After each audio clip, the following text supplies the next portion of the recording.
Hey, so tell me tell me a little bit about Bobcat Electric. What's the founding story? What inspired you to start the business?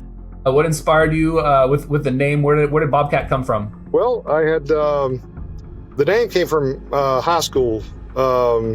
So there was I worked at Wendy's, and it was my first job. And there was a guy that worked there, and every time whenever I would come in, he would be like, "Bobby, the Bobster, the Bobcat." So that's kind of how the Bobcat name came about. How did you start building the business? Did you already have contacts and folks that you wanted to bring into the business besides yourself right out of the gate, or did you build it kind of step by step? Well, the funny story is, like, I didn't even know I had a business whenever we had left. My wife, she was working at Boeing at the time, and we were like, well, do we want to hit this thing head on, or are we just going to wrap it up? And there was a post on House Call Pro Facebook page, and a guy had commented on a post, and it said, "I'd done two things that changed my life." He said, I read the book, The E-Myth, and I got me a business coach. And I'd done the exact same thing. Welcome to the Superpro podcast. I'm Roland Leitenberg. I'm the co-founder of House Call Pro.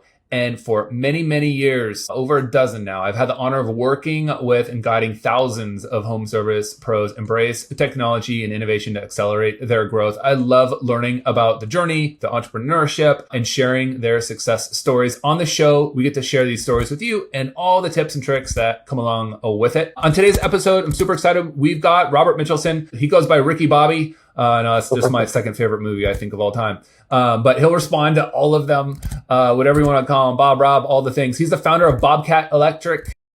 Actually, I want to ask you how your nickname got Bobcat anyways, but we'll talk about that later. It's an electrical contracting company based out of Roanoke, Virginia, in a beautiful city in the Blue Ridge Mountains. He's got 11 employees, on track to reach $750,000 in revenue in 2025. Ricky Bobby. Robert, thanks for making time for being with us here today. Welcome to the show. Thank you. Hey, so tell me a little bit about Bobcat Electric. What's the founding story? What inspired you to start the business? What inspired you with the name? Where did Bobcat come from?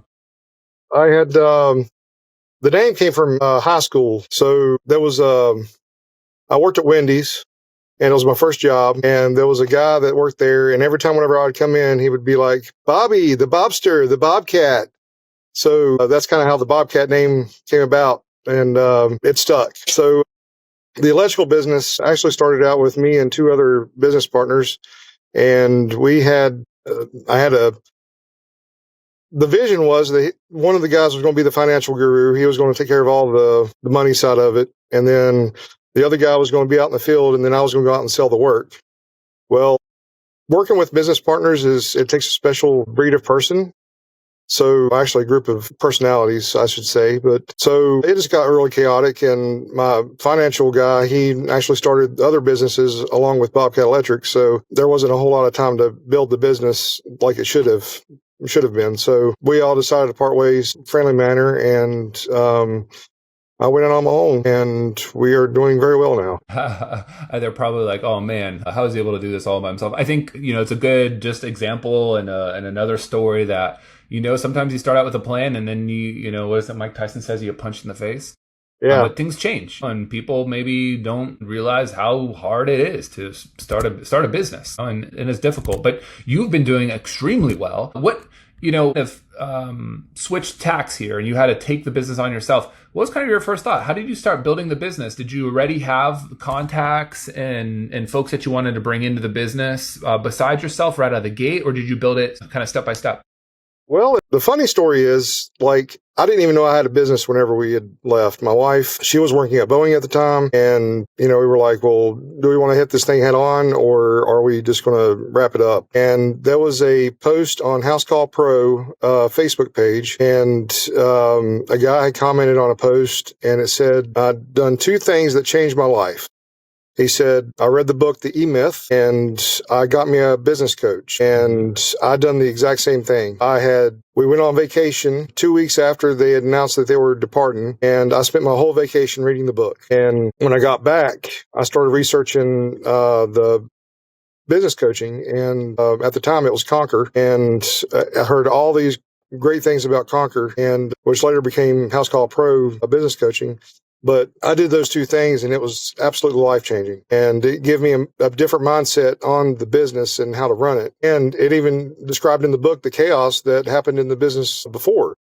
So I was able to take all that information from the book and with the business coach, and within probably 3 to 4 months, I was rolling. Like I didn't understand what was going on. And I think, for a lot of people that that don't know what you're talking about, so E-Myth, is a book by Michael Gerber, and he's got different editions of it. There's like an HVAC edition and whatever, but there's also just the standard E-Myth. But all of them kind of apply in this kind of systems level thinking. And, you got to kind of earn the right to be able to sit in that office, kind of like you were saying, kind of pre-show here. But, for owners that think that they're only going to be sitting in the office, they're out in the truck sometimes, and you're out on the truck. So Yep. what happened today? What was the situation? And tell me a little bit more about why people can never, not do something like that. Yeah. So I had 2 guys call in, and this house was ready to be finished. So we're doing trim work today, and they're hoping to get the inspection next week for final. So we just put the boots on and come on out and help some people out. Mm-hmm. And I love the analogy too. Some people say everyone should be able to take out the trash. I'm not saying doing the work is trash, but you should be able to do all the roles, that you ask your employees to do, because then down the road, you can say, I've done all that. I know the spot you're in, and the work is never above you. And I think that helps build a really strong culture. And you've built a really good culture over at Bobcat as well. And you attracted a lot of employees. Yeah. And tell me a little bit more how you go about building culture yourself too. Well, culture is kind of, if you treat the employees right, and one of the things that I started noticing is that if I didn't concentrate on the money and I concentrated on the people and kept it about the people, then you wouldn't have to worry about the money. And I think that's a lot of the misconception too, is that a lot of businesses make it about the money. All right, I'm back. You're back. You're back. You were talking about people make it about the money, but it's not about the money. That's not about the money at all. And whenever you see, if people sense that you're more worried about the money and not them and about their livelihood, then your money is going to fall through the cracks.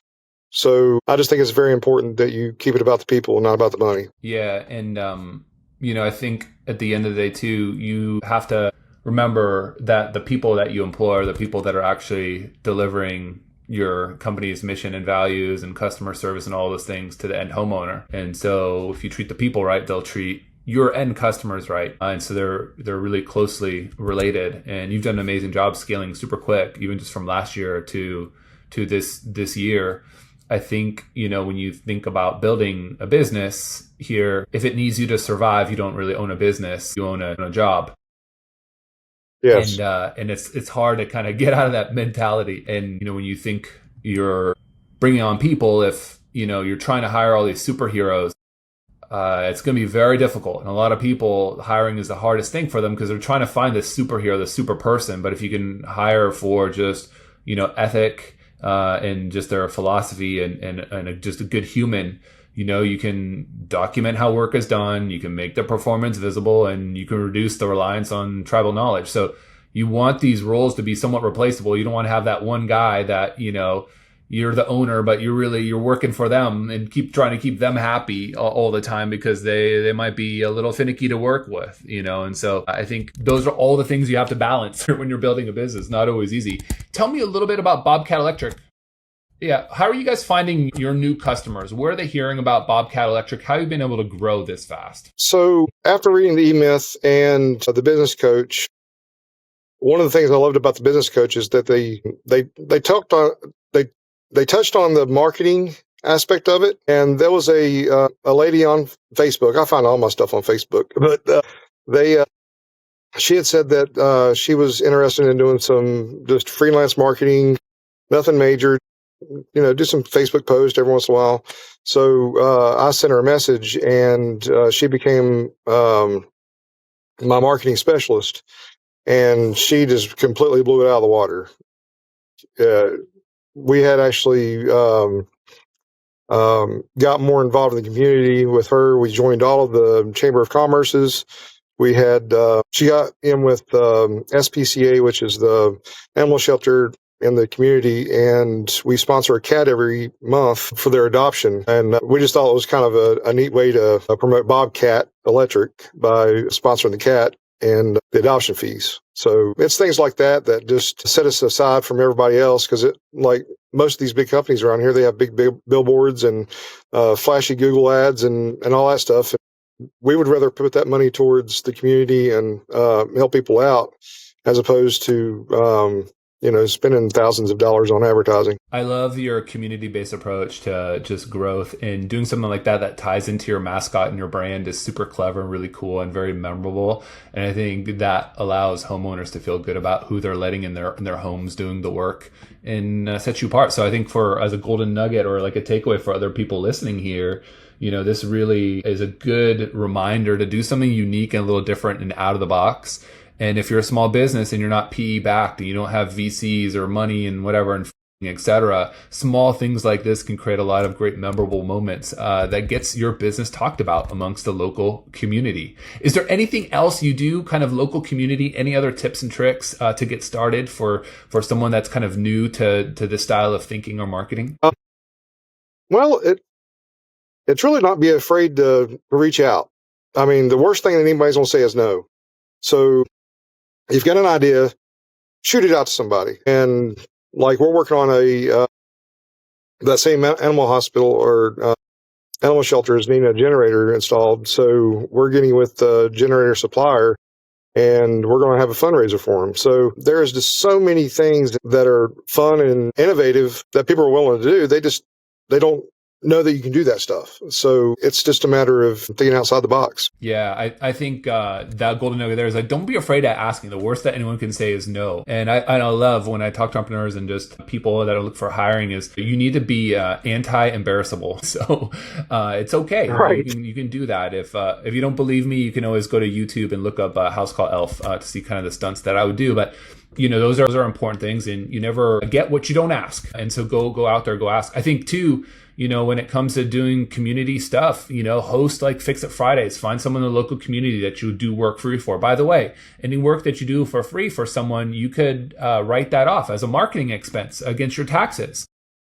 Sponsor youth sports, but activate it. So don't just do a logo, but set up a booth on game day and give out stuff. Don't just have that signage out there, but give away free water, do like QR codes, be innovative, like Bob said, park the van with a purpose, do it at like local spots, put it at high school pickups. If it's sitting there and it's just sitting at the shop, put it at the Costco lot, put it at the farmer's market, put a technician outside. Do fun stuff. Put like Ask a Pro, free advice. Do fun things out there. Those are all kinds of free community style things that you can do that aren't Google PPC, that aren't like pay someone to do SEO work, that kind of get your name out there.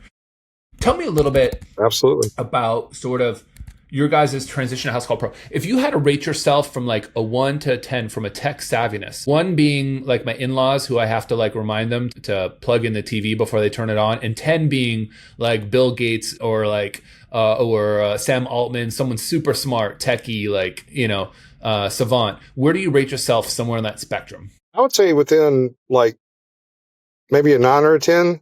Because I do a lot of smart home stuff. And so, yeah, I think I'm pretty savvy on tech stuff. Not so much on computer stuff, but, with the new tech coming out, I'm pretty knowledgeable. So as far as yeah, go ahead. The transition from before House Call Pro and after, like, it was night and day. So I had never worked with any kind of CRM or anything like that. So, my business partner, he worked mainly with QuickBooks Desktop. Was it pen and paper? QuickBooks Desktop. QuickBooks Desktop. Got it. Yep. Yeah, but that was on his side. So he didn't want to pay for another user. So I was kind of left in the dark, and it was such a long process to get estimates out, and it just was not working.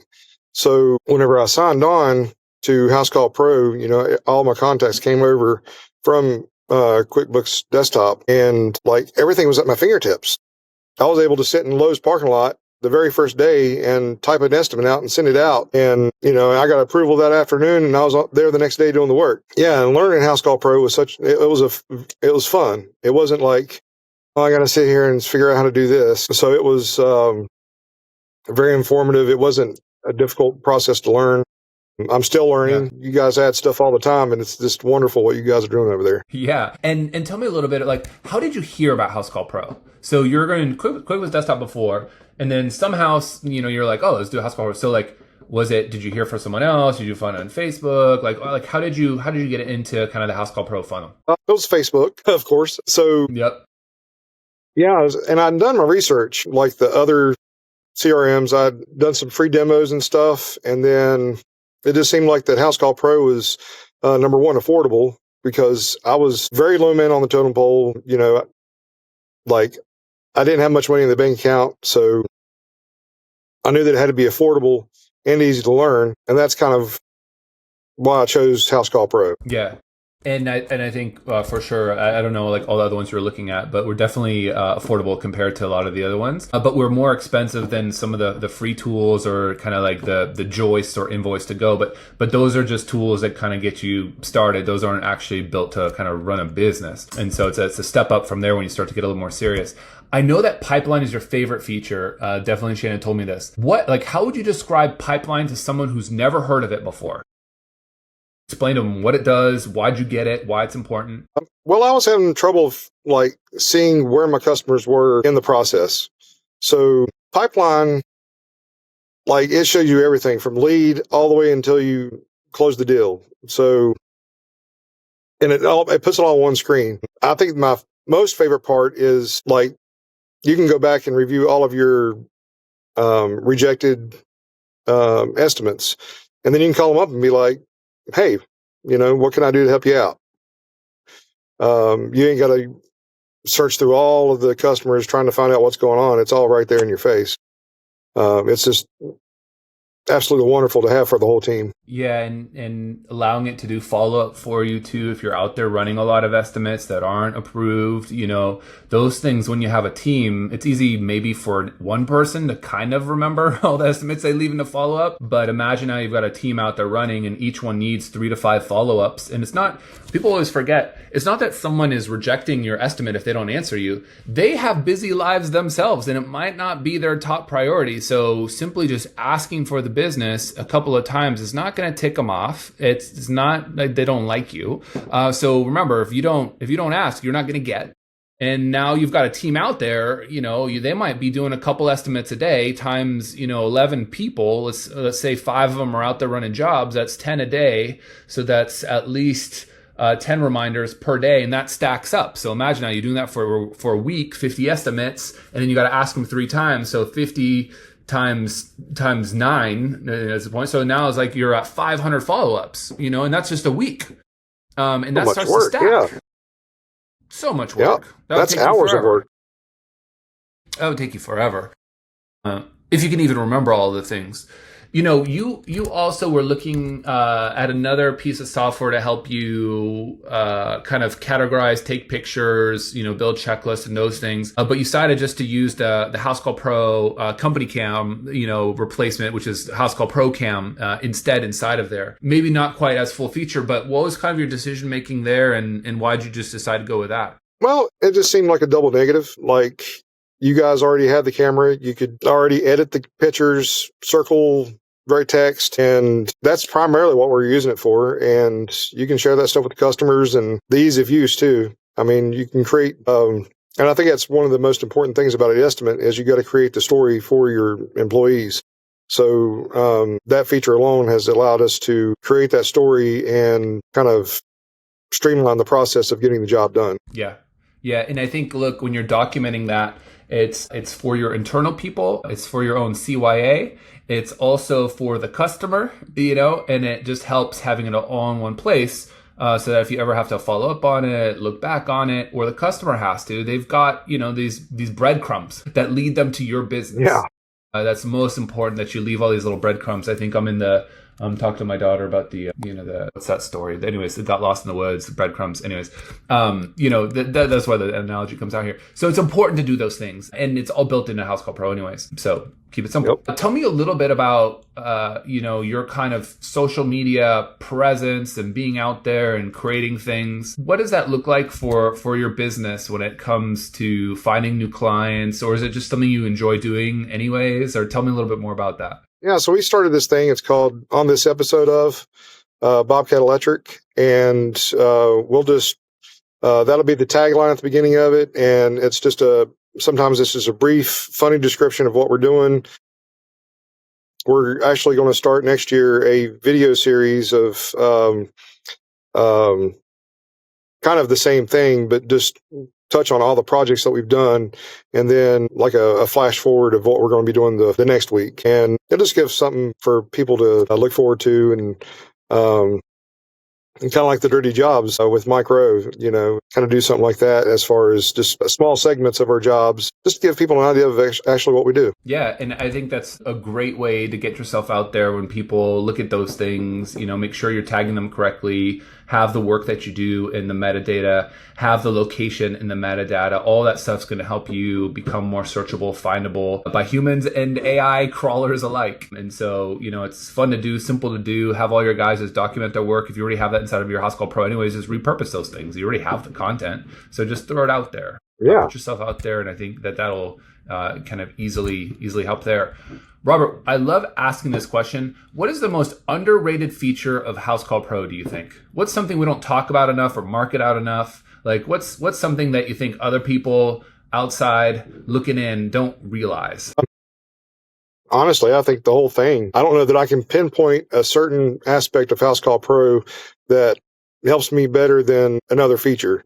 It's just such a good program, easy, user-friendly. You just have to learn how to use it. And I think that might be the disconnect, is that people don't fully know how to use it. So there's tons of classes online. You guys have done a very good job at the video. The little, if you have a question, you hit the little button on the bottom screen, and it'll take you to AI, get your questions answered. This ain't Jeopardy. And so, yeah, it's just such a good.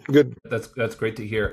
All right, let's reverse 10 years ago. If you were to tell Ricky Bobby, baby Ricky Bobby, Bobby Bob, if you were like, hey, 10 years ago, you're going to hop in the DeLorean, you probably understand the reference. You hop in the DeLorean, you go back in time. What would you tell him? Start House Call Pro sooner.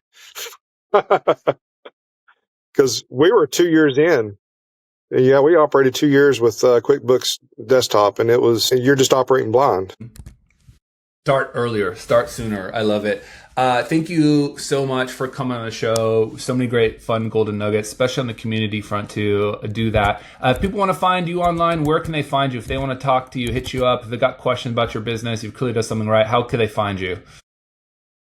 Facebook page, Bobcat Electric LLC, and then we do have a website. You can talk to our AI agent there at bobcatelectric.com. Cool. Awesome. Thank you so much for being on the show. For everyone else listening, if you're not using House Call Pro, if you'd like to use House Call Pro, there's a special deal. You can go to housecallpro.com/podcast deals. If you don't want to go down that route and you just want to talk to a person, talk to me. You can always call me at 858-215-1512. I might not know all of the answers to your questions, but I promise you I'd find you someone that does inside of the company. And on the Superpro podcast, we love to highlight guests just like Robert over here at Bobcat Electric. Stay tuned next week for another episode. And thank you so much for coming on the show today, calling in from the truck. Have a nice holidays. All right. Yes, sir. You too. Thank you, Roland. The Superpro podcast is brought to you by House Call Pro, the leading platform for the home service industry. House Call Pro streamlines your workflows and simplifies everything from scheduling and dispatching to communication and billing. Unlock the full potential of your home service business with House Call Pro. Work smarter and more efficiently with streamlined workflows and detailed analytics. Win more business and serve your customers well, every single time. Join more than 40,000 home service pros who have already revolutionized their businesses. Work smarter with streamlined workflows, get organized with centralized information, and scale your business your way. Learn more at housecallpro.com.